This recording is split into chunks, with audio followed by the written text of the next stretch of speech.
That movie sucked. I kind of liked it. Movie Night Crew Network. Harry wheeled around. Dudley was no longer standing behind his parents. He was kneeling beside the coffee table, and he was gagging and sputtering on a foot-long, purple, slimy thing that was protruding from his mouth. One bewildered second later, Harry realized that the foot-long thing was Dudley's tongue, and that a brightly colored toffee wrapper lay on the floor before him. Okay, I'll read more. Aunt Petunia hurled herself onto the ground beside Dudley, seized the end of his swollen tongue, and attempted to wrench it out of his mouth. Unsurprisingly, Dudley yelled and sputtered worse than ever, trying to fight her off. Uncle Vernon was bellowing and waving his arms around, and Mr. Weasley had to shout to make himself heard. So that's what we're doing in this chapter.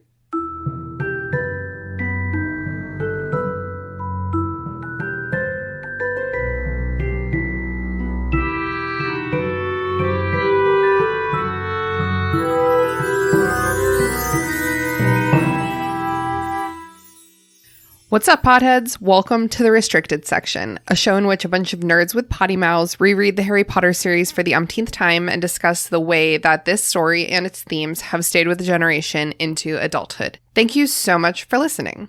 If you haven't done the reading, don't worry, we did it for you. Here's what we're talking about this week.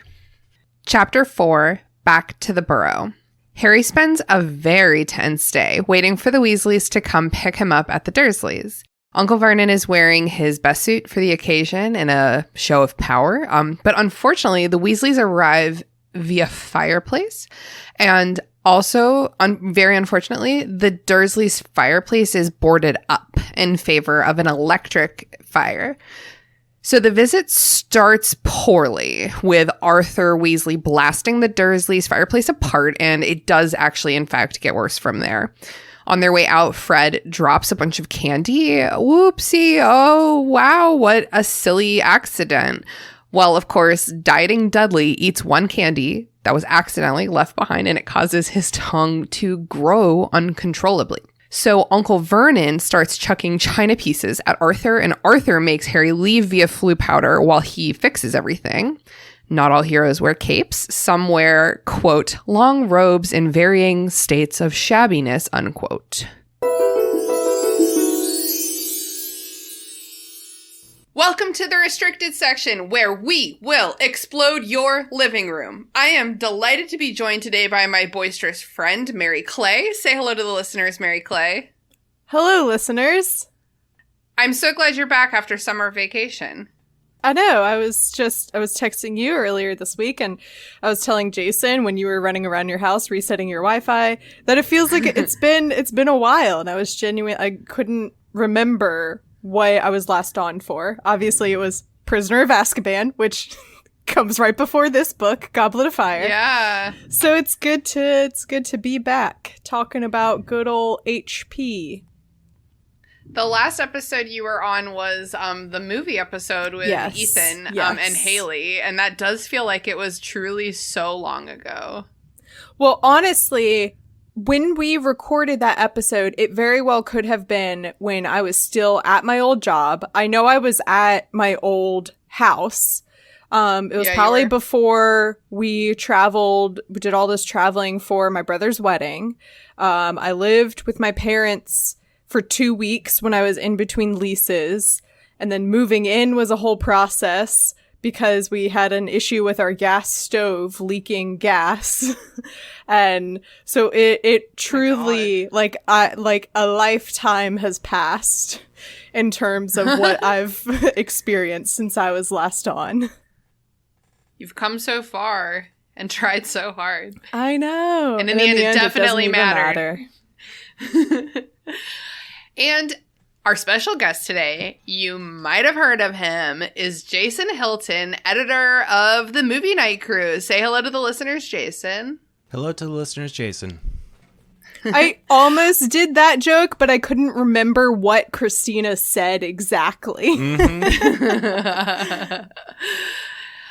You may remember Jason from his past episodes. He was on for Chamber of Secrets, Chapter 17, The Heir of Slytherin, and Prisoner of Azkaban, Chapter 7, The Boggart in the Wardrobe. Some pretty good chapters, if I do say so myself. Quality stuff. My first chapter was the very first chapter of Chamber of Secrets. So... Oh, it really? Wasn't that great. Yeah. Dang, I didn't even look for... I scrolled back and I'm sure I was like, oh, there's his Chamber of Secrets one, and that's all that he did. I didn't remember you did too. I'm hurt. That was a special recording session. You're right. I do remember though, because that was incredibly boring and terrible. Harry Potter was a very special boy. Yeah, and I was way more nervous. Well, I hope you're comfortable. In fact, let's all get comfortable in the Dursleys' living room. While we can. While we can. Today we're talking about Chapter 4 of Goblet of Fire, Back to the Burrow. But, like, wow, misnomer, because, like, we don't see the Burrow in this chapter. I know. I was very disappointed. Me too. Like, exactly. I was actually pretty let down. Okay, but it's still a pretty fun chapter, at least compared to the past two chapters. It is very fun, but I just don't understand why she wouldn't have combined either the previous chapter and this chapter, or this chapter and the next chapter, you know? Yeah, you blink and this chapter's over, so it seems weird to even separate them. It is still very fun, but I said before we officially started the episode that I kept reading on to the next chapter because it was so funny. Oh yeah. And I thought I had like a vague memory. I was like, don't like Bill and Charlie like smash tables together like with their wands. Oh, and I was like, did that actually happen? So that's a fun but we're not here to talk about that. We're here to talk about Harry just sitting in the hallway. Freshly packed. Okay, be grateful for what you get. Yes, he packs. Yep, to go to the Weasleys. The Dursleys are pretty tense about, like, the wizards that are coming to their house. Frankly, I'm impressed that they're even bearing this anxiety compared to, like, how they usually act about your kind. I can't believe they didn't just be like, Harry, you have to go, like, meet them somewhere else at, like, a drop-off point. We're not allowing them into our house. Yeah. They didn't even know how they were going to show up, so that probably wouldn't even have worked. True. Yeah, that's true. I mean, unless there's, like, a public location with a fireplace, which does exist, but it would have to be, like, a bougie winery or something. Yeah. But maybe not in the UK. There's actually probably a lot more fireplaces in the UK. Uncle Vernon says that they better dress normally. Vernon, for his part, is wearing his very best suit, which is so ridiculous. Like, for any... Like, even if Mr. Weasley was like a muggle, it's still a ridiculous outfit to wear to sit in your living room. I loved the note that it wasn't because he wanted to look, you know, put together for his guests. It was that he wanted to show off like how much money he has or like how nice his clothes are or something. Yeah, which is a pretty big sting for the Weasleys. But it's something that, like, you know, they don't even know, they don't wear muggle clothes. So Arthur wearing like an impressive, like nice fancy suit isn't something that's going to impress them. They're just gonna be like, yeah, it's muggle clothes. I guess it looks nice. Like, congratulations. It's like me when people tell me basically anything about like what their car is. I'm like, cool. Harry like doubts that they're gonna dress in a way that Uncle Vernon likes because the Weasleys' parents, they often wear long robes. I feel like wearing long robes every day would be like extremely obnoxious. What do you guys think? Well, like, it drags on the ground like all the time, and I mean, you even notice that in the movies where they have like soot always on the bottom of their wizarding robes. It would seem kind of inconvenient for me. I don't go around wearing like a trench coat all the time. Well, for multiple reasons, but but I would love the feeling of just always having a cape on. Yeah. Even though I know our dear friend Edna Mode says no capes. I would just love the feeling of like anywhere I walk, it's like whoosh. Friend of the podcast, Edna Mode. Yes, she listens. I like to imagine Arthur Weasley coming in with like the most stereotypical wizarding outfit possible, just like by chance. So he's like got the big pointy Merlin hat and like a purple cloak with like yellow stars and moons all over it. Like, hello. And he's just trying to be nice, but greatly offending. Oh my God, we have that exact outfit. When we bought our Dumbledore outfit, you just described it like exactly. I think that I would be okay wearing long robes every day at Hogwarts, where everything's like kind of cold and made out of stone, you know? So it's like it's not very dirty. It's not like muddy, you know? It's just like these big stone corridors with like nothing to like catch you. If I had a robe, I would get it caught on everything. And also, I'm realizing now that the kittens would just love that thing. Oh. Yo, you know when you're like going about your day and then absolute day ruiner, you're wearing a cardigan and the pocket gets caught in a doorknob? Is this only a me experience? This might be only a me experience. No, that's happened to me with belt loops. But like when you're, or okay, other similar thing, you have a jacket on, you have a purse, you have anything on your body, and you walk past a door and it catches on the doorknob. It's usually my purse. Can you just imagine how often that would happen with your robe? I'm just concerned with how much fire is in Hogwarts. Oh, that's true. Wait, who gets their... That's yeah, true. Snape gets his robes on fire, right? Yeah, but that's because a student did that to him. Yeah. Yeah, someone set him on fire. That's different from just catching on fire. I would have to have a summer robe. It's really easy for children to set your clothes on fire. That's my only thing. That's why I wouldn't want to wear one. Yeah, Mary Claire, I suppose a summer robe would consist of like a oh my God, at the Renaissance Fair, Layla bought this like capelet. It's like Little Red Riding Hood. It only like covers her shoulders. And it's adorable. Well, I'm imagining like a sheer robe sassy. that's mostly just like an overlay, you know? Yes. That you just like, that has maybe some like floral designs on it or something for the summer. Those would have to be my summer robes since it's, you know, always 90 degrees where we live. It's true. Not in jolly old England. Okay, and then, so Dudley is acting, like, generally afraid because the last time that he, like, met a wizard, he got a pigtail out of it. Even though, well, the text calls him, a full-grown wizard, I think, but it was Hagrid, and, like, I would argue that he's not a full-grown wizard. He, like, doesn't have wizard training. I think it means he is a wizard who is full-grown. Like, he is an adult. Yeah. Yeah. Rather than, like, a fully trained wizard. He may be a child on the inside, but he is an adult on the outside. And I suppose Dudley wouldn't know the difference. He was probably very threatened by that man at the time. Yeah.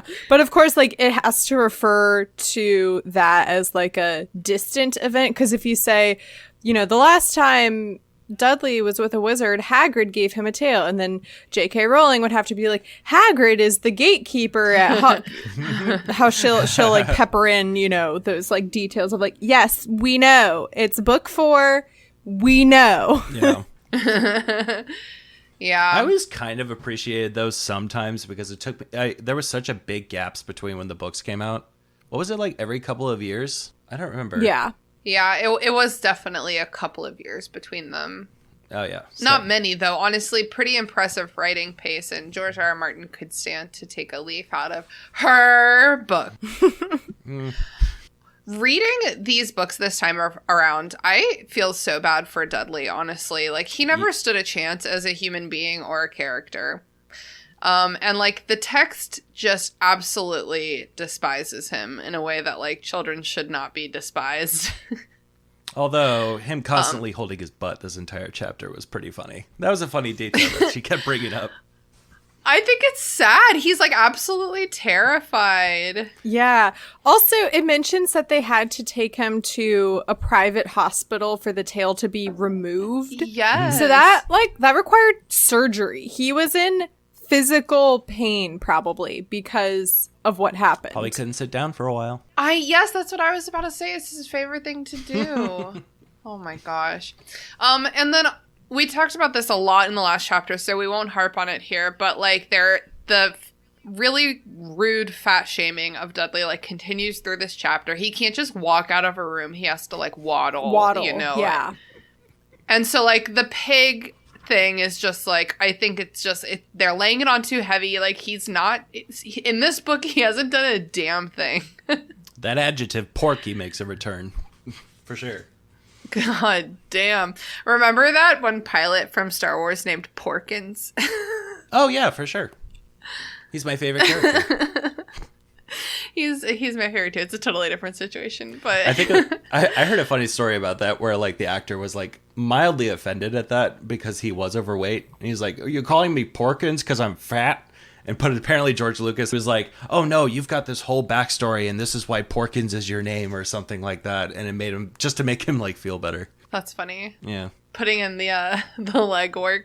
Check out this world building. I'm gonna explain why the fat guy's named Porkins. So lunch is very tense and silent. Mary Clay, did you get the bugs? Can you see it flying around?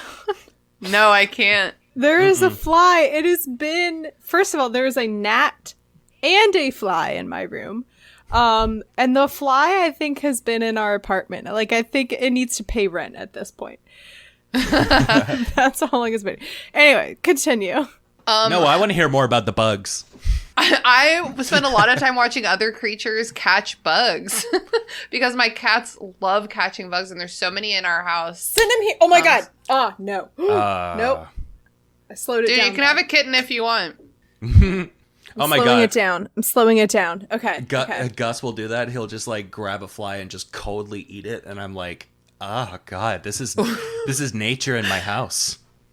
My favorite videos from the summer have been pet owners being like, spit it out now, and they have a cicada, like a giant cicada in their mouth, and it's just like a dog. Whoa. And their mouth is closed, and then you just hear like the chirping, but it sounds muffled. So lunch is very tense and silent. I think it's silent, completely silent, except for that Vernon asks if the Weasleys will be driving. And Harry realizes, sweet, stupid little Harry, realizes that he has absolutely no fucking idea how they're getting there. Also, I love how more, as the books go on, and like I said earlier, at this point, she doesn't have the time to go in and every time they mention something crazy, explain exactly what happened. So she'll just pass by it really quickly. And so it mentions that like their Ford Anglia is currently like driving around the Forbidden Forest at Hogwarts. So it's very funny, like as the books go on and like you have these like opening chapters reintroducing you to the world and like people and characters and objects and stuff. All of these like very like crazy out of context things that are just like adding to the list. Do they even like attempt recap chapters once book 7 comes around? I haven't read it in a long time. I can't remember. I don't know. We'll find out in 3 years. I think they kind of stop in Order of the Phoenix. But Mary Clay, there is now suddenly a fly zooming around my office. And I think you summoned it or sent it. I don't know. I'm looking at, now that I think I did kill the fly because I can see it lying on my floor. So maybe his spirit, his ghost is over there. Oh my god. I don't know how to segue from ghost fly into Harry sitting around. Just don't segue like at all. Just go immediately into whatever you were going to talk about and just cut all of this out and put it into Patreon content. A Patreon episode of just Mary Clay talking about the fly about this fly, yeah. Well, we need to do something while we're just waiting around for the Weasleys to show up. Like Harry's just sitting around. I don't think he's not even like reading. They're just sitting. No, they're twiddling their thumbs. Yeah. Yeah. They're very, very bulbous thumbs. Oh, also, I want to point out that their lunch is cottage cheese and shredded celery. God damn, that sounds so terrible. That's such a 90s diet. Delicious. God, it is a very 90s diet. I bet my mom had that for lunch more than a couple times. Yeah, I'm sure that was like a miracle like recipe back then. It's like, oh, if you just get into cottage cheese, you're good. You'll never have to eat cheese again. And then, of course, it was a dirty lie. It's just like with kale. It's like, you'll never want spinach or lettuce again. I'm like, I do. I don't want spinach or lettuce to begin with. Aw. I love lettuce. Pro That's not lettuce. relevant. So okay, so it's 5:00. What time were the Weasleys supposed to get here? 5:00. 5:00. Yep. It's much like, it's very similar to how Jason and I rolled up to this episode, to this recording. Whoa. That was a self-roast. So they're just like waiting in utter agony. Like they're all just so tense. But Harry never doubts for a second that the Weasleys are coming to get him. Yeah, that's nice. But I don't understand. When you have teleportation, how is being late even an issue? Ever. Well, they still have to get to the fireplace, and when you have a family of, and Bill and Charlie are there too at this point.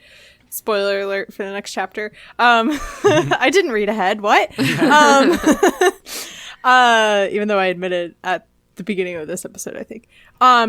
I'm sure the Burrow's crazy. Fred and George were probably running around their room being like, oh, what would be really funny? Get some of the toffees. Let's test them out on Dudley. And they're planning that out. Ron's upstairs, maybe straightening his room, and Weasley, what's his name? Arthur is downstairs like, come on, boys, we have to go. And then Molly's like, well, while you're standing here waiting for them, you might as well help me cook dinner. So I can see how, like, the Weasleys being a very large, rambunctious family, it takes a while to get them all, in one place, even if that place is in front of their own fireplace. That is something I like to think about, where, like, if transportation or if teleportation was, like, possible, I feel like people would still be late because you would still be procrastinating. You would be procrastinating to the very last, like, second or something. Yeah, my beloved husband Sean has ADHD, and it's just like he would be for sure that person who like cannot get there on time with teleportation. I love the tone of your voice when you say beloved husband. You couldn't see the eye roll, I love him, listeners. but he literally sometimes just like literally cannot make himself get it together and get out the door. Well, like it's always when we're like going on vacation and the pressure's on, and I'm like, people are waiting on us, and he's like, wait, I'm resetting the router. Just think about. Oh, I thought you meant you were going right now to reset the router. I was like, no, that's always why. That's always why he takes too long. This guy's resetting the router. Also, consider like what is for people who have done remote work at all in the last year.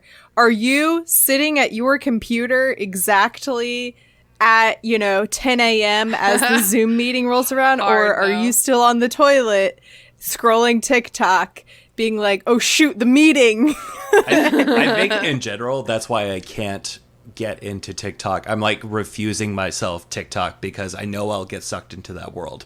Oh yeah, and I feel like it'll ruin my life. I have a problem. I've told your wife several times before that I think the two of you could have a very lucrative TikTok. And I'm happy to talk about that more at a later time. No. But I'm fine. Your funny little songs. Oh, true. Yeah. Finally, there's a scream. Uncle Vernon screams. There's a noise coming from inside the boarded up. The call is coming from inside the house.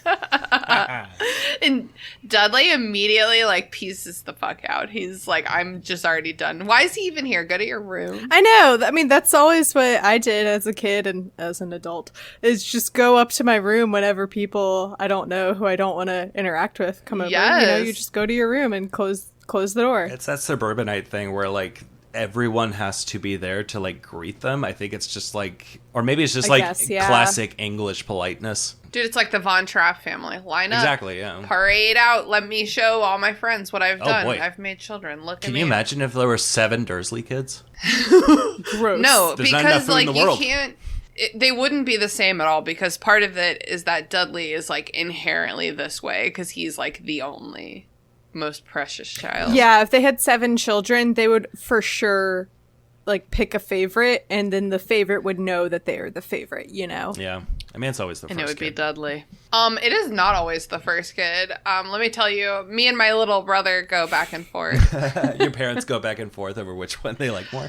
But it's like, we always know which one it is. I tell you what, as the third child in my family, the favorite is never, it's been the first child a lot. It's been the second child a lot. It's never really been the third child. No, there's so few pictures of me as a baby because I was the third kid. What? Okay, in my family, the third child was beloved, but that's because he's an actual genius. I think there are two spectrums for third child in families. There is one end where the third child, or the youngest or whatever, you know, is like, I say spoiled in the sense that like they're given almost everything that they want. The rules are relaxed for them. Yep. Things are like easier for them because there's always attention on them, or they're just like pushed to the side and forgotten because there's like all this other stuff happening already. When you come into the world, it's like, that's great, but I also have this 6-year-old and this 3-year-old, and now I have a baby. You at least can't move, so I'm gonna put you in the swing, which my mom referred to as the neglectomatic. And she would put me in the work swing smart, not hard, in Mom. order, you know, to wrangle the other children. So I was on the other end of the third child spectrum, where it's like brothers off at band camp, sisters off at swim team, and you have your Game Boy to sit in the bleachers and watch. And you can be quiet. And you can sit there and enjoy your book or your Game Boy or whatever it is. My youngest brother, Ryan, wrote the theme song for this podcast. And if that isn't just the pinnacle of success, I don't know what is. So Fred, George, and Mr. Weasley roll up into the blocked off fireplace, basically. They're coming in hot, literally, because there's a fire. But I guess the fire is not flammable if it's not, like, I assume it's blocked off with cardboard, right? No. Yeah. No, not cardboard. Wood. Plywood. So what I think would have been more fun is if the reason the fireplace was blocked up was because Vernon blocked it up when I don't know if that's a movie detail or if they did that in the book as well. Oh, with the letters? In the first book with the letters coming, if he boarded the fireplace up when the letters came and then was just too lazy to take them down at some point, you know. I'll just get an electric one. It would have been really, I would have appreciated that detail of like, but the fireplace was boarded up because Vernon tried to stop Harry's school letters from arriving, That's a Marvel level continuity thing, so I could see that. Yeah. I was also wondering, well, before I remembered the letters thing, what I was thinking is that, like, maybe when Lily died, someone took the Flu Network to their house to, like, tell them that had happened and, like, surprised them. And they, like, boarded it up so no more wizards could get through. I like that. I think it's more just, I think the real answer, though, is just that, like, in quote unquote in the modern times of 1994, they have this electric fireplace that's a lot less effort for maintaining that they use instead. And I think that's just like, oh, this is this new gadget. It shows our wealth. True. It shows that we are with the times. It's something that we don't have to fuss about, and we can just turn it on and be warm and turn it off again. I'm grumpy because Sean and I have an ongoing fight about what kind of fire pit we should have in the backyard, and in the end, he bought me my like regular wood burning fire pit, but he always complains that it's not gas powered. No. I like the smell of fire. Yeah, not when it's like blowing directly on me. That's nice until, you know what, Christina, I was with you until I thought about like the actual situation of like sitting around a fire and then there's always that one person the smoke is always blowing in, you know? Okay, but I have a couch back there now. Can I interest you in a couch? Last time you were here, there wasn't a couch. I can interest you in a smoker's couch, please. The smoke is still gonna, if I'm sitting on the couch, the smoke is still gonna blow at me when I'm on the couch. No, I'll protect you. So Harry goes to speak to Mr. Weasley through the boards. The fly was not dead. It got back up. It was pretending. It got back up and flew away. Oh my god. It was literally lying on the floor. And I saw it go by. I was like, are you kidding me? There's another goddamn fly. I would recognize that fly anywhere. Kidding me? The thrilling saga continues. That happens a lot in my house because the kittens don't like to eat the flies. They just like to take them down. So they'll bring down a fly and carry it around, and I think it gets all wet with spit. And then, like, 3 Ew. hours later, it, like, dries off and Gets can back fly up. away. They, like, don't kill these flies. Cats are insane. Cats are weird. So... Okay, so they're So stuck in Harry's the... like- I interrupted. Yeah, he's like, so Mr. badly. Weasley. Mr. Weasley, it's boarded up, and Mr. Weasley's like, what the fuck? But he's excited that there's an eclectic fireplace. And then Ron shows up. I mean, what fireplace? Have you ever seen a fireplace that all of these people could fit in at the same time? No, I guess they're up in the chimney. Yeah. Is what I'm imagining. Is that like they're stacked on top of each other? Oh basically. my god! the like logistics of everything was confusing me. I was like, that's the only way.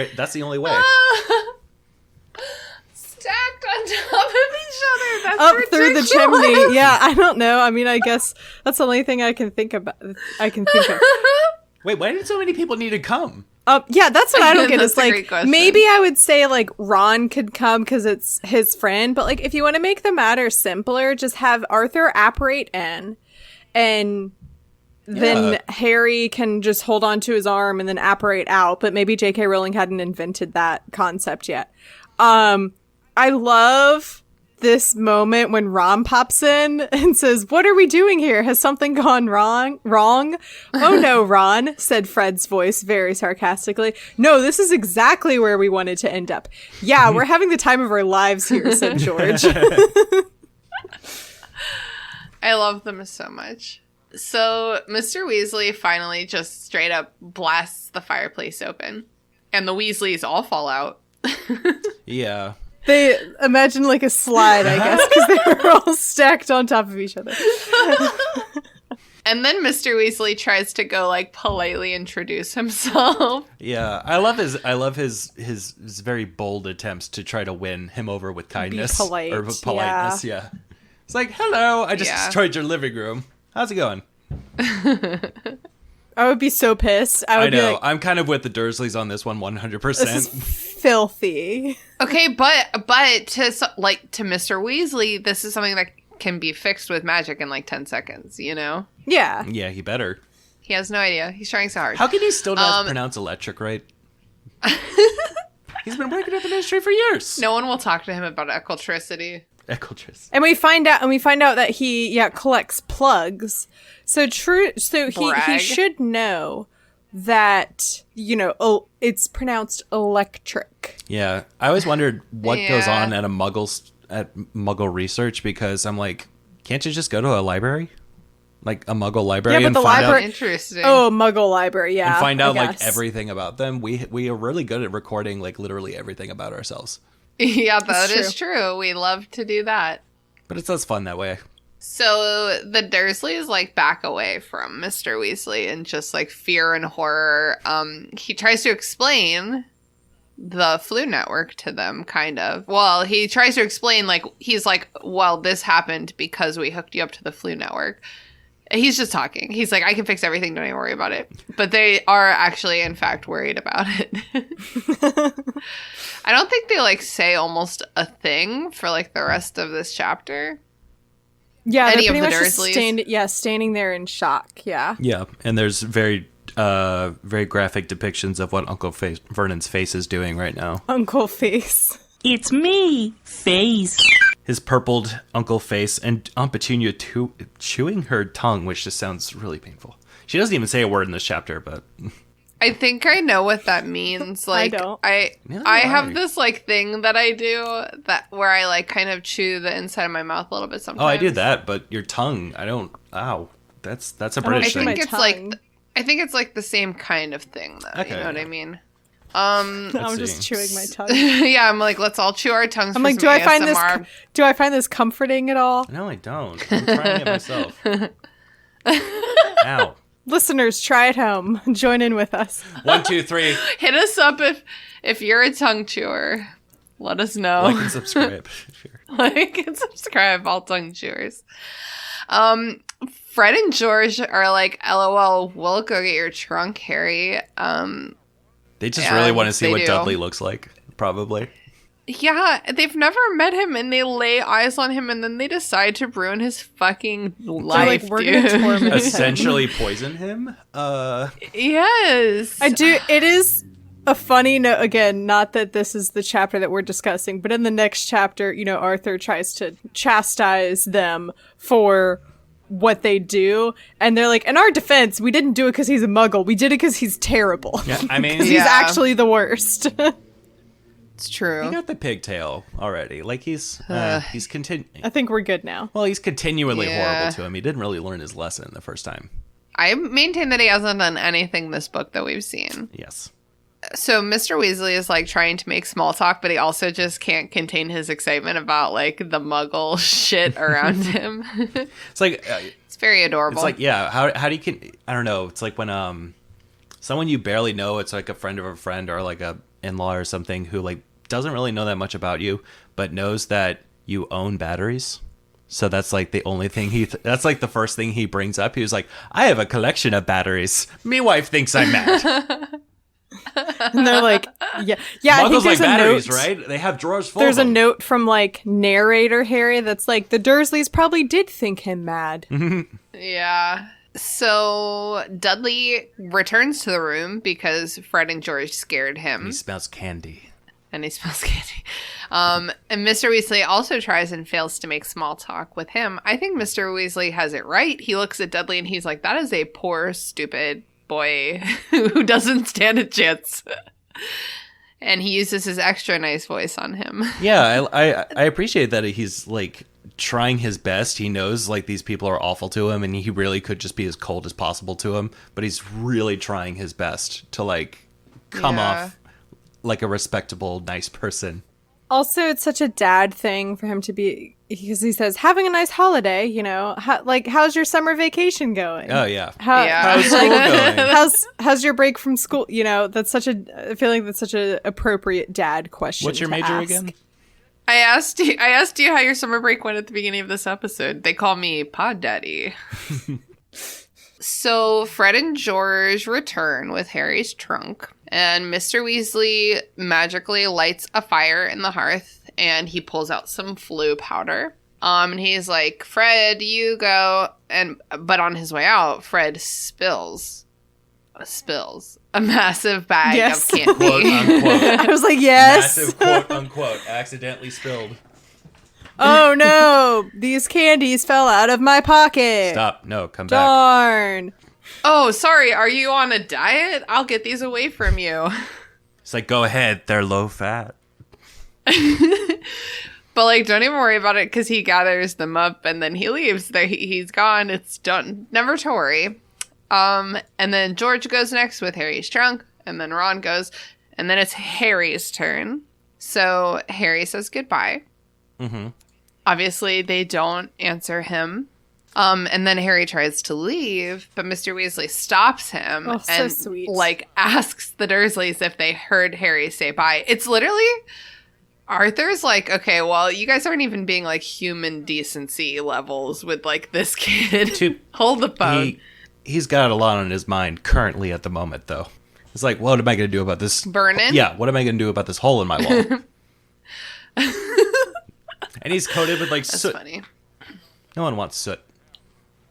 Arthur just really knows how to take things in stride, and he's trying to encourage other people to do the same. Yeah, I think that was captured pretty well by the actor. He always felt like just such a sweetheart, Absolutely. Just wants the best for everyone. He makes Uncle Vernon say goodbye, like the shittiest goodbye. Even though Harry really Harry's- doesn't care. Yeah, Harry doesn't care at all, but like it's important to Mr. Weasley. Like Mr. Weasley's like, I'm uncomfortable leaving this conversation without this like social norm. Like you gotta tell him just like bye, dude. Goodbye. So then Harry like goes to walk into the fireplace, but dun dun dun, there's a gagging sound. And Dursley's on the floor, basically. You mean Dudley? Oh, yeah. What did I say? Dursley, which is close. Oh. That's like... No! Where'd it go? Every now and then in this recording, you'll just hear... No, that's the most exciting thing about this chapter. So. Is the fly. It's like, tune in next time for the fly. Yeah, so Dudley is on the floor. He's basically choking on his own giant tongue. You look like you're getting sworn in. Or she's just like waiting. Oh! What now? Bitch! Double tap. Whoa. I got it. I'm going to send you guys a picture. Murder. Murder she wrote. Murder she did. Okay, anyway. Murder she do. Here, I'll send it in Discord, and then people will have context for this a week later. Just send it now and be like, what the no caption whatsoever, just a dead fly. What's the restricted section? Put in our fantastic little beast. Everyone's gonna be like, is Mary Clay okay? No, I'll put it in the restricted section chat thread. Just say no context spoilers for next week. Okay, there we go. Okay. All right, back to Dudley's tongue. Bitch, what now? Yeah, so Dudley is choking on his own giant tongue. He must be so scared. I'm like so sad for him in this chapter. This isn't something that like is really a practical joke. Later, I think in the next book, they evolve this trick to have it has the cure attached to it. So it's not something that like you're going to be stuck with forever. So I think that's fine and funny to like trick your friends into eating some candy. And then it's like, oh, your tongue's massive. Ha ha ha. All right, here's the, antidote. There's like later in the book when Neville just there's a line, something like, Neville caused a minor disruption by suddenly turning into a large canary because he ate like a canary cream or whatever. That's hilarious. That's hilarious. This is bullying. Oh my god, that's such a funny line. But yeah, this is like, no, he has to go to the hospital for this. It's also the fact that like they left the candy and then like they were like Arthur was, 1 minute, 30 seconds away from leaving. And I think it could have been different if it was going to be a situation where like they were going to be with Dudley for the next, day where like a wizard could come in and fix this immediately. But like they gave him the candy not knowing, we find out later this is a test. And not knowing what it would do to him. They left this candy for him. That's just mean. Yeah, but it's always with like that kind of cynicism that J.K. Rowling does where... Ooh, it's twitching. Oh, God. The cynicism that J.K. Rowling does. Continue. Okay, yeah, where like it's always like these people are mean, so it's okay to laugh at them and it's okay to like be mean to them. But like the pigtail was one thing. Him almost choking on his own tongue is like a different thing. And they wouldn't even know if he ate them like while they were still there. So what if he ate them like 2 hours later and there was no wizards around? And they'd just be like, what the hell is happening? Because like this sounds horrifying, and I'm kind of like, it's probably for the best that they didn't put this in the movie, because I don't think any kid would be okay with seeing a giant purple python. Oh, that's right. Coming out of a kid's I forgot mouth. The movie. The movie just opens with like Harry like having a bad dream. Yeah, he's just at the Burrow. We don't like. I think they were wise in saying like we don't, which is fine. We don't need to know how he got to the Burrow. Like we just need him to be at the Burrow. For sure. Because I was looking ahead and I was like, oh god, the Quidditch World Cup doesn't even start for like another 50 pages. Tell me about it. Oh, tell me about it. They don't even get to Hogwarts until, I think, page 130. Yeah, it's crazy. Wow. It's bananas. They don't even leave the Shire till page 150. Exactly. Same kind of energy. I think when I was younger, this was probably the longest book I had ever read. I think it possibly still is. For sure. It's Deathly Hallows longer. The Order of Phoenix is. It is? Is it really? I thought this was the longest one. No, Order of the Phoenix is the longest. That's the longest book I ever read, I guess. Because I don't think I've ever read anything over 800 pages. I've mentioned before that this is like the book that kind of made me believe as a kid that I could like read big books because like I could just destroy this. It is pretty magical, like when we were, no pun intended, but how like we kind of like grew up to be their ages like as the books were coming out. So it was like, ooh, like we're 14 now, we can handle this kind of book, you know? Yeah. I think the longest book I've ever read was one of the Game of Thrones. Game of Thrones 5, whatever the fuck that book is called. I mean, if you want to count Lord of the Rings as one book. I was going to say, yeah. No, I don't. 1,000 pages, yeah. I mean, I don't, I've always wondered about getting that edition of Lord of the Rings. That's like all 3 books combined into one. When I was a kid, I would like go to the library and specifically pick out large books for the sole purpose. This is something that like I'm really just realizing now, like for the sole purpose of being like, look at my giant book that I'm reading. Aren't I better than you? Reading your fucking Frog and Toad. What is it, Mr. Toad and Frog? There's a Slytherin in her. We're seeing the oh, Slytherin whoops, side. I forget that every now and then. It is Frog and Toad. They're friends. They love each read, other. I was reading one of their stories to a kid last week who I was babysitting, and it's just so like I think Frog and Toad could easily be hobbits, you know? And the whole plot of this story is that Toad made a list, and it's like, wake up, get out of bed, get dressed, and it would be like, and then he got dressed and he crossed it off the list. Aww. And then it was like, go see Frog, and he would go and see Frog, and then it was like, and then he crossed it off the list. And like it was just so simplistic, but I was like, this is wonderful. And then he got the plot. The twist in the story is that he lost his list and was like, but what do I do next? I don't have my list. Relatable. Frog talk and fly talk. This is great. I feel like my life is just an elaborate series of lists. Okay, so we're on the floor. We're on the ground. We're on the ground. We're with Dudley. He's having a bad day. Is there anything like a detail or something you could talk about? What was that? What was that? Did you not hear that? Oh, sorry. Let me turn that off. What the hell? Okay, so I was like, it's a weird thing. It's still going. I heard it. I heard something just say, "Can you hear me now?" Okay, my house is like kind of haunted, but it's not really. So what happens is I can hear it. You can still hear it? It's still it's still talking. Oh my god. Hang on, be quiet for a second. I can't hear it. Shh. the soup calls haunted. This is so freaky. Wait, does it sound like a really kind of like hillbilly voice or like Yes. Yeah. It's weird because I can't hear it right now, that you can. It must be coming through my microphone or something. But okay, so what happens specifically in my house, and I don't know why it happens. I pick up radio signals. It's still going. Yep. I hope I hope my audio isn't recording this. Oh, darn it. I really hope that picks up on the record. Oh no. He said, "I know that." Sir, can you hear us? No, probably okay, not.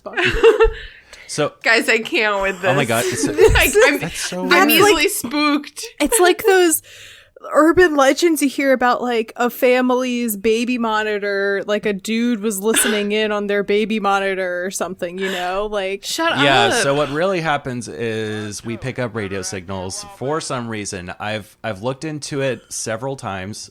Have you ever talked to Sean about your audio haunting? No, it is really weird because I do hear these conversations between people sometimes. If I leave like my stereo on or my receiver on, like I can hear it. My guitar amp picks it up. The speaker for my... That's haunting. That's a So haunting. It's not haunting. Is your house... It's really fucking no, annoying. it's a haunting. It's not haunting. Your house is haunted by a ghost who was like a radio DJ, I think. It's happened. No, it happened to me before. I pick up these guys who still communicate via like walkie-talkie or ham radio or something. That's exactly. Yo, we were just talking about that's how we started the episode. We were talking about we needed to end all of our sentences with over. And these guys came to help us. How nice of them. Okay, what were you even saying? We were talking about Dudley's tongue, and it's terrible. He's on the floor. He's choking. And I'm choking because I've been laughing too hard. Oh Let me take a sip of God. my water. That's so freaky. Welcome to my life. All right. Where are we, indeed? Wait. Christina, please tell me when you are editing this episode. I hope if it that doesn't. picks it up. I hope it doesn't. I'm going to have to make Sean sit in the room with me while I listen to it because I'm not brave enough. Note that it was around 1 hour. The 1 hour audio mark. Yeah. Did you just hear? He's talking on the mic that came with the radio. Can you hear me? Is what he said. I wish this was like juicier. I wish this was juicier gossip. I wish I could hear it. That's very... Okay, let's keep going through the bananas. chapter. I'm trying to hold it together. They never talk about anything interesting. Even if you can't even understand them sometimes. They're like, yeah, gonna get on, you know, yeah. Sometimes sometimes I think they do know that it happens because I just randomly hear like someone like intended like making these really weird noises on purpose. I feel like he knows that people can hear him. I don't know. Oh my God, I wish I could find this man too because scary. So freaky. I've lived in his house for 3 years, and I wish I could beat this man and just punch him because he's interrupted so many things. Oh my God. It happened on my fucking soundbar. Like for my TV, like this fucking guy's voice would come in through. Have you talked to your neighbors about that? Have you talked to the FBI? No, or but the I or the FBI? No, Oh my God. I've looked into it. Like I've even got like these clips all over my microphones that are supposed to suppress any signals coming in, and it still doesn't. It works. It happens less. I don't know if that has anything to do with it, but like that's the only thing I've been able to do so far. I think it has something to do with the wiring in my house. It's really old. Oh my God. I don't know, but it happened to me a few times in my last apartment. We're haunted. We're haunted. It's fine. I'm moving on. It's Halloween. We're spooky. Forge onward. Forge onward. Forge onward. So next, here's what happens. All hell breaks loose. Aunt Petunia tries to pull Dudley's tongue out of his mouth. ? Why? Incorrect first aid procedure. If someone has a swollen tongue, don't rip it out. Yeah, that's just like so the wrong move. You need to get it out of, maybe not try to rip it out. I don't think she was even aware it was his tongue, though.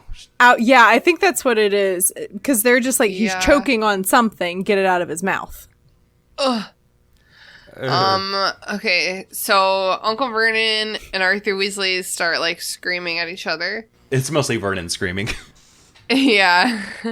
And Arthur's like, I can fix it if you just let me. Yeah. But realistically, how can you be calm in this situation at all and be listening to this dumbass who blew open your fireplace and poisoned your son? Yeah, I wouldn't necessarily trust him at this point either. I'm like, get out! But the thing is that like magic is the only way that this could just be fixed, you know? So like I would be like, yes, fix this and then you can fuck right off. Yeah.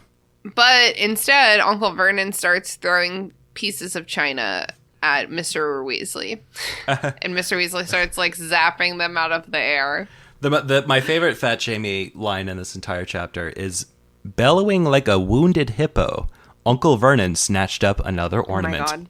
Bellowing like a wounded hippo. That's a new one. Poor hippos. Poor hippos. He usually gets called a walrus, so it's she's diversifying a little bit. These are the magic beasts before they were fantastic. So Mr. Weasley, he yells at Harry to like just go. So Harry's like, Fair enough. Yes, I will. I will go. Well, it's literally like he's like debating whatever, and then like something goes like flying right past his head and like smashes on. He's like, okay, bye. See you next summer. Yeah, literally. And that's that. He deuces. Let's see. Well, that's the end of the chapter. That's it. That's the end of the chapter. Should have been combined, I think, with the previous chapter. I completely agree. Especially because like these chapters, this is the book where like the chapters really start getting long. I don't know if that's just like her formula of like they get longer as the book goes on, and so she doesn't like having long chapters towards the beginning of the book. Yeah. We've also talked about like different reasons. Like maybe some people were like starting with this book since the series was just really starting to get famous when it came out. Mm-hmm. Or because the other books were so short, they're like, okay, don't worry, this is still easy to read. And it's like a very slow couple of chapters in the beginning before gaining momentum really quickly. But I totally think that chapters 2, 3, and 4 should all have been combined into one more concise chapter. Yeah, like a little slightly condensed chapter. Even though, like, I mean, some of the details are kind of funny, I suppose, but I just want to get to the tournament. Let's get to the point. Let's get to the magic Nazis. I was even happy to just get to the Burrow, you know? Yeah, I would have been fairly satisfied. I'll settle for the Burrow. If we got to the Burrow. It's so bananas that this is called Back to the Burrow and we don't. It's like Back to the Future. They don't go back to the future until the very, very end. The very end, yeah. It's like Desolation of Smaug. Smaug doesn't show up until 1 hour and 52 minutes. And he doesn't even get desolated until the next movie. Oh, don't get me started. That's stupid. I have a full, probably combined 1 hour's worth of content just on that. You can root so many problems with just like them making it into 3 movies. It really didn't need to be 3 movies. I literally have an entire the pacing is so fucking series awkward. of episodes dedicated to this issue. No, Jason. I believe. This is Hey guys. Yes. Hey guys, Harry this Potter. Is actually this you is can the cut wrong this out. podcast. Cut this out. I don't have anything better to say though. Does anyone have any final thoughts about this chapter? It was slightly horrifying, but It was definitely stressful. it had the Weasleys, so that's a plus. And are they coming back? Damn it! I just like can't get it together. Don't blame you. I can't endure the ghost voice. Wait, is there? I wonder if there's a way This I can is Jason's last appearance on the podcast. Seriously. Sir, could you please get off this line? We're hosting a Harry Potter podcast. We're trying to be serious. It's a very serious podcast. It's very professional. So serious. A third of this episode was definitely not about me killing a fly. Let me see. Okay. All right. Any final thoughts about this chapter? No, that was pretty No, much it. Ghostman was more interesting than this chapter. I just want to add in for next week that one of my favorite parts is when they walk out into the yard and Bill and Charlie have the tables floating in the air and they're just banging them against each other just because. Yeah. I was wondering what that picture was about. I was like, what happens in the next chapter? I don't read very often. I don't know how to. All right, So that's let's it. move. That's the end of the episode. Bye, everybody. It is the end of it. 1, 2, 3, bye. Right. No. All right. Let's move on to plugs. I would love to start by plugging our Patreon. For as little as $1 a month, you can join our Discord community and support the podcast. See that picture of the fly? Yeah, Exclusive. exactly. Exactly. And for the $5 a month tier, you get bonus episodes. And this month we covered My Immortal, the fanfic. And it's like lore. So that was incredibly fun. That was like the most fun I've had. I love our bonus episodes. So I definitely recommend signing up for our Patreon. Link is in the show notes. Jason, thank you so much for joining us. Where can people find you on the internet? You could find me on Instagram at Twitter at pictures of JAY90. And oh my god, my Twitter handle is like slightly different. That has the 90. Instagram is pictures It's linked of in the show J. notes. And you can find all of us at the Movie Night Crew podcast, where every Sunday we review a different movie. So if you want to hear Tina and Haley and Brooke talk about anything that's not Harry Potter, then you can come and we talk about a lot of different types of movies. It's kind of like we all just bring in our collective tastes and suggestions and force our friends to watch what we like. And sometimes it's good, sometimes it's bad, and sometimes it's really funny. Not to burst my own bubble, but wait, that's not the right phrase. Not to toot your own horn. Not to toot my own horn, but there some episodes have been pretty good so far. So I don't know how to advertise myself, by the way. You're doing great. You did a great job. But it's something to plug that's not my podcast. If you have HBO Max, I would recommend watching a show called At Home with Amy Sedaris. Are you familiar with that particular comedian? No.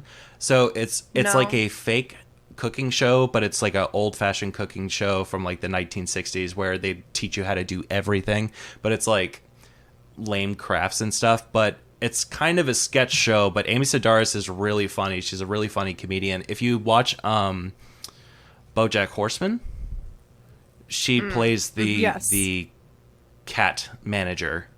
That voice. Princess Carolyn. Yeah, and so that's her, and so she just like pretends to be this person whose basically entire life is to do this this cooking show or this home network show, and it's so old-fashioned. She's got a funny accent. She does multiple characters. It's really bizarre sometimes if you like kind of like Adult Swim humor sometimes. It's pretty funny. So if you can get HBO Max, there's 3 seasons of it, and it's a funny sketch show. So that's my plug. At Home with Amy Sedaris. Hell yeah. Thank you so much. That's linked in the show notes. Mary Clay, there you are. Where can people find you on the internet? Yeah, you can listen to That's What I'm Talking About wherever you get podcasts. Right now, I'm covering the Hobbit movies. You can follow me on Instagram at MC... What? What is my Instagram handle? You can follow me on Instagram at MC Turned Down for What, and you can follow me on Twitter at MC What's Up. And it's funny you mentioned Bojack because that's what I was gonna plug. I watched Bojack for the first time this summer. I watched like the first couple episodes years ago and was like, I am not into this. I'm not feeling this. And then this summer I was like, I need to stop watching the same 3 shows over and over again. I'm going to force myself to watch a new show, and it was Bojack. And I finished it and was like, that was a damn good show. That was really, really excellent. That was amazing. So if you have not watched Bojack, definitely give the first season a try, power through. It kind of takes a couple episodes to get into the world, get into the characters, and like get some of the quippy humor, and also get familiar with the depressing feelings that you'll get in touch with throughout the series. That is a good post-2020 show. I've been your host, Christina. You can follow me on Instagram at Christina the Con. You can follow me on Twitter at Christina Con. You can follow me on TikTok at Sprouts Private Stash. And I would like to recommend that everyone watch The Way of the House Husband on Netflix. Haley plugged it like several months ago, and it's like a very silly little anime about this like gangster turned house husband who like handles all of his like housekeeping duties with the same intensity that he handled like mob activities. Oh, okay. And it's very hilarious, and they're short little episodes that have like they're like bite sized. They're not very much substance, but like fun to watch, you know. Dope. Well, Jason, thank you so much for joining us for this most silliest of episodes. Thank you for having me on again. Yes. And Mary Clay, there you are. I'm so glad to have you back. Hi, I'm here with the remains of the fly sitting next to me still. All right, gang. I gotta go finish reading The Flu and You, Hooking Your Home to the Flu Network before this book starts throwing China at me. Bye. Bye. That was great. The Restricted section is a member of the Movie Night Crew Network, which features other amazing podcasts such as its namesake, The Movie Night Crew, which is an extra chaotic podcast featuring the gang just shooting the shit about whatever movie they just watched. Alrighty. It's movie night. Grab your popcorn. Grab your coffee. Grab your friend. Grab a cat. And let's go. Who directed this? What year did it come out? Is that girl from that show? Who wrote this? Where's the cat? Who would you rather bang? Pass the popcorn. Does this pass the Bechdel test? What about the Steve Buscemi test? Does a woman literally speak in this movie? Oh my god, a dog. This reminds me of in Harry Potter when... Are we recording? What did the critics say? It's a guilty pleasure. What's your rating? Can you be quiet? Oh my god. Movie Night Crew. It's just like watching movies with your friends. And then arguing about it after. every Sunday wherever you get podcasts. The Restricted section was created by me, Christina Kahn, based on the book series by J.K. Rowling. All music by Ryan Kahn. Logo by Michael Hardison. Support us on patreon.com/restricted section. For as little as $1 a month, you can gain access to our Discord community server, which is a really happy place to be. And there are other rewards as well, such as bonus episodes and Zoom happy hour hangouts. Be sure to follow us on Instagram at Restricted Section Pod, on Twitter at Restricted Pod, and on Facebook at Restricted Section Pod. Also, feel free to shoot us an email at restrictedsectionpod@gmail.com to share your thoughts, feelings, complaints, conspiracy theories, or even lavish praise. All right, cool. Well, 1, 2, 3, bye. Bye. Is that how this works?